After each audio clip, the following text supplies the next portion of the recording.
In the rich tapestry of English football, few seasons have burned as brightly as Arsenal's 2003-04 campaign. Under Arsène Wenger's visionary leadership, the Gunners achieved the seemingly impossible, navigating an entire Premier League season unbeaten.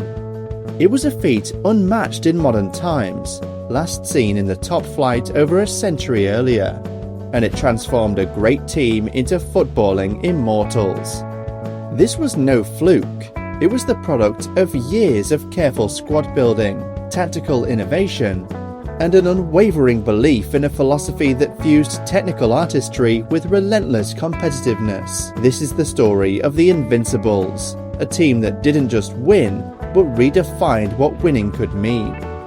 The seeds of Arsenal's unbeaten 2003-04 campaign were sown long before the first whistle of the Premier League season. The summer of 2003 was not one of wholesale change, but of refinement. Arsène Wenger, ever the strategist, resisted the temptation to overhaul his squad. Instead, he doubled down on the core group that had narrowly missed out on the title the previous year, believing that continuity would be the key to glory. "I knew we had the quality," Wenger later reflected. "The question was, could we find the consistency, the mental strength to go all the way?" Arsenal's squad was a blend of world-class talent and battle-hardened experience.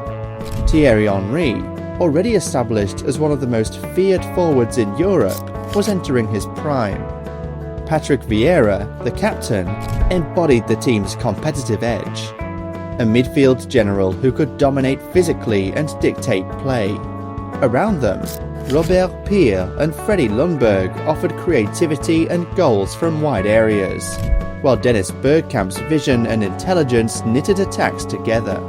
At the back, Sol Campbell and Kolo Touré formed a partnership that combined power with pace, shielded by 𝐬𝐮𝐬𝐫𝐿, who was signed from Borussia Dortmund to replace David Seaman. 𝐬𝐿's arrival was one of the few significant changes, but it proved crucial. His commanding presence and vocal leadership added steel to Arsenal's defensive unit. "We didn't need 10 new players," Henry recalled. "We needed belief. We knew we could beat anyone. It was about proving it every single week." Before moving on to the season, please consider liking, sharing and subscribing. This is another video in our series on the greatest teams in Premier League history. Our next video will be on Mourinho's Chelsea, who only conceded 15 goals. Thank you. The season began for Arsenal on a sunlit August afternoon at Highbury, with Everton the first visitors to test Wenger's belief in his squad's readiness. From the outset, the Gunners played with a sharpness that suggested the frustrations of the previous campaign had been channeled into renewed purpose. Thierry Henry, gliding across the turf with his trademark elegance, opened his account from the penalty spot after Patrick Vieira was brought down. Robert Pires added a second, and despite a late consolation from Thomas Radzinski, Arsenal secured a 2-1 victory, the first step on a path to history. "We wanted to send a message," Vieira said afterwards, "not just to win, but to show we were ready to fight for every point." The following week, Arsenal travelled to Middlesbrough and delivered a statement of attacking intent. Goals from Henry, Gilberto Silva, and a Sylvain Wiltord brace sealed a 4-0 win. The fluidity of movement, the speed of passing, and the clinical finishing were hallmarks of what would become the Invincibles' signature style. Back at Highbury, a 2-0 victory over Aston Villa, with goals from Henry and Campbell, kept the perfect start intact.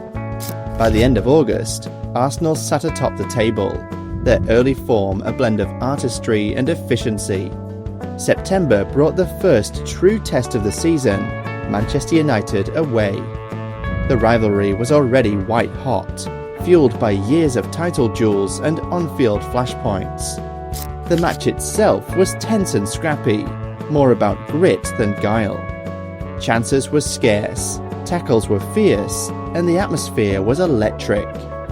Midway through the second half, Patrick Vieira was sent off after clashing with Ruud van Nistelrooy, a flashpoint that only heightened the tension.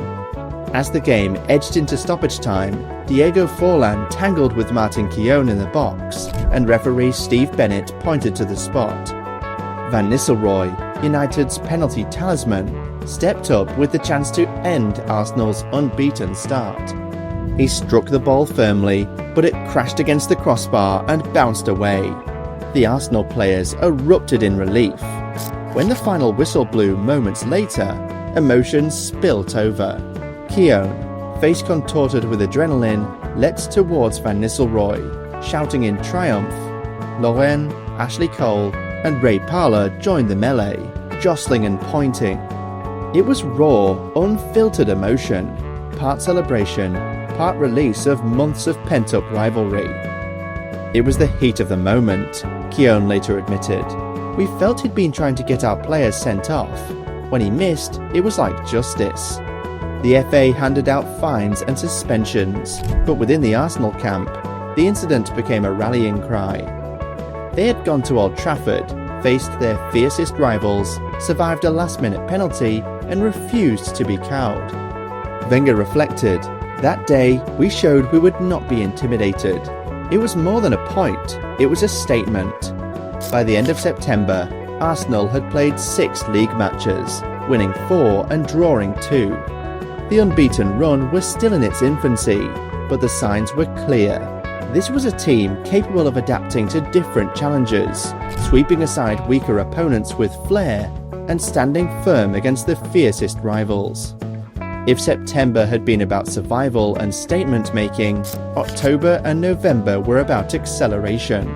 Arsenal emerged from the Battle of Old Trafford with their unbeaten record intact and a renewed sense of purpose.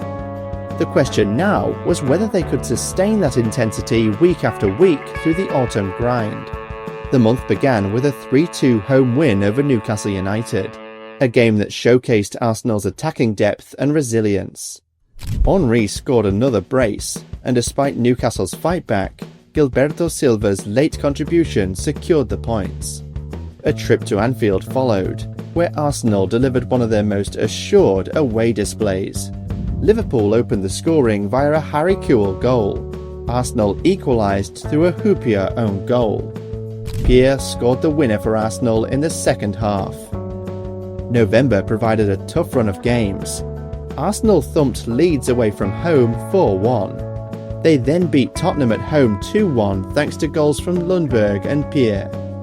Away at Birmingham, against a stubborn, physical side, Arsenal played brilliantly to win 3-0. These were performances built not only on flair, but on habits. Compact distances between the lines, quick transitions, and an unshakable belief that the goal would come. By the end of November, unbeaten had become the norm. The league table began to reflect both Arsenal's efficiency and their edge. Opponents could frustrate, they rarely could contain. By December, whispers of an unbeaten season began to surface, though Wenger consistently downplayed them. "We are not thinking about records," he insisted. "We are thinking about the next game." The festive period brought its usual congestion.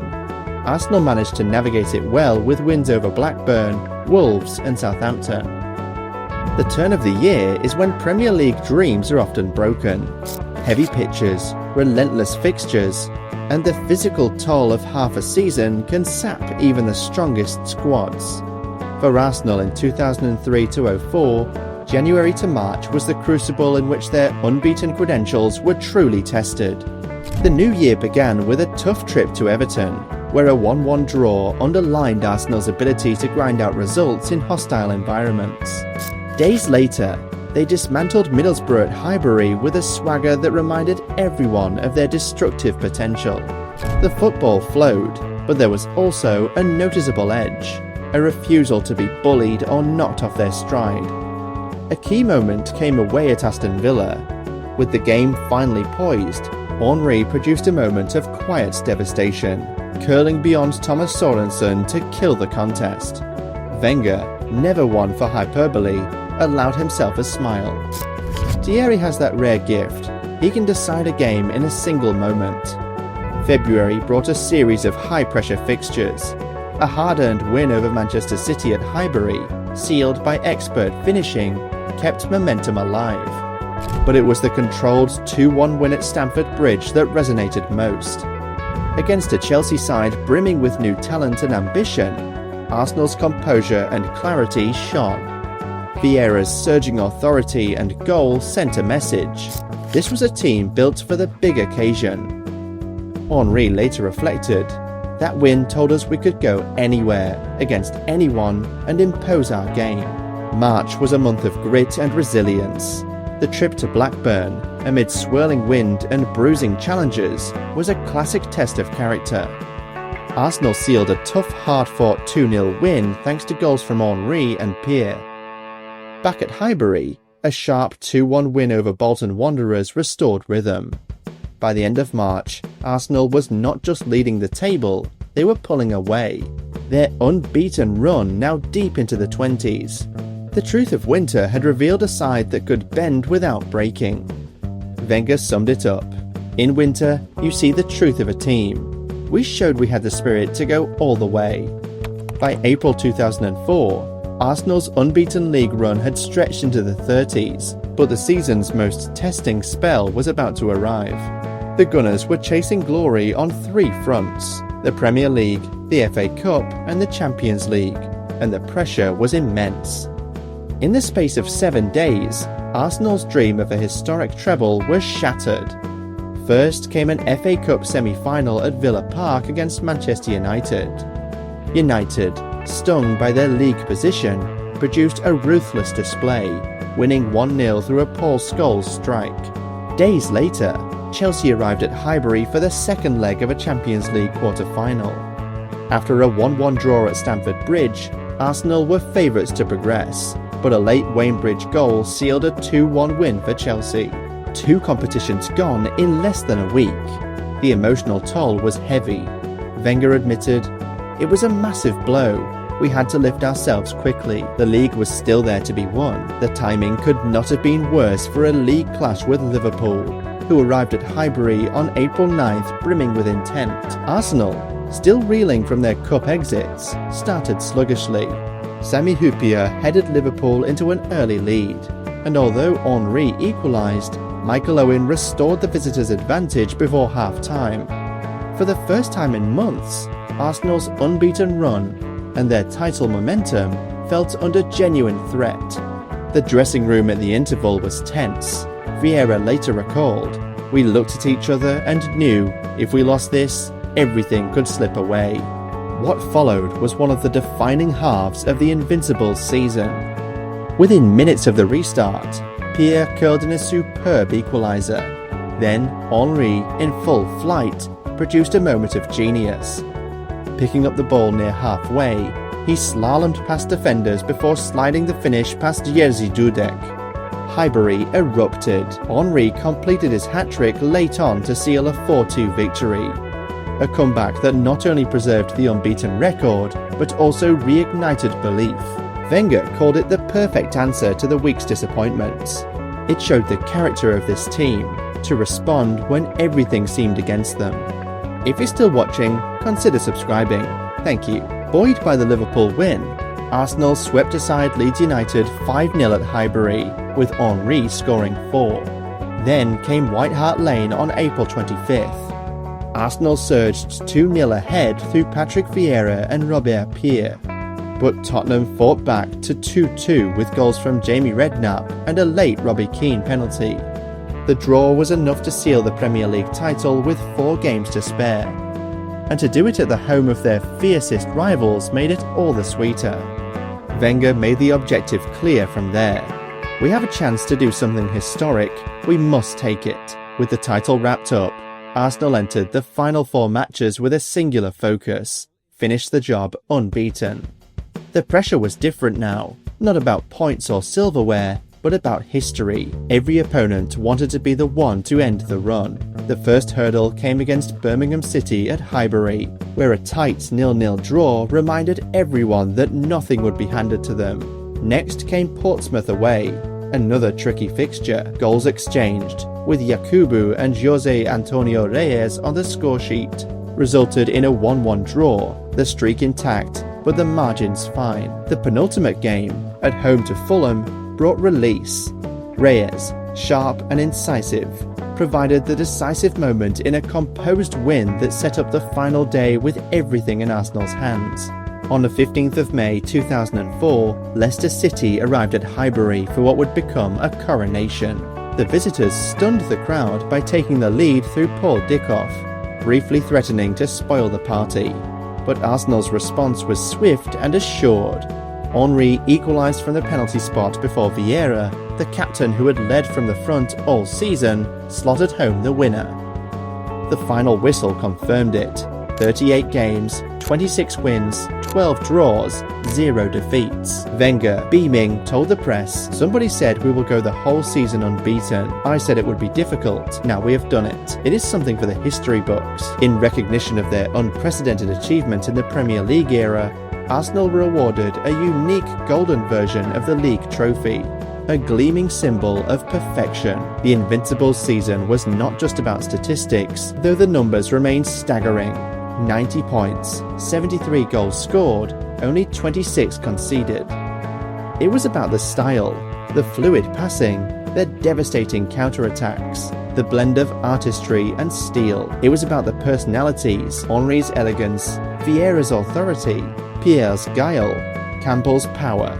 Henry later reflected, "We didn't just want to win, we wanted to win with beauty." That's what made it special. The unbeaten record has stood as a benchmark ever since, a reminder of the difficulty of sustaining excellence over an entire campaign. Many have tried to emulate it, none have succeeded. Thank you very much for watching. Please consider liking, sharing and subscribing. My next video will be on Mourinho's Chelsea side, who only conceded 15 goals. See you next time.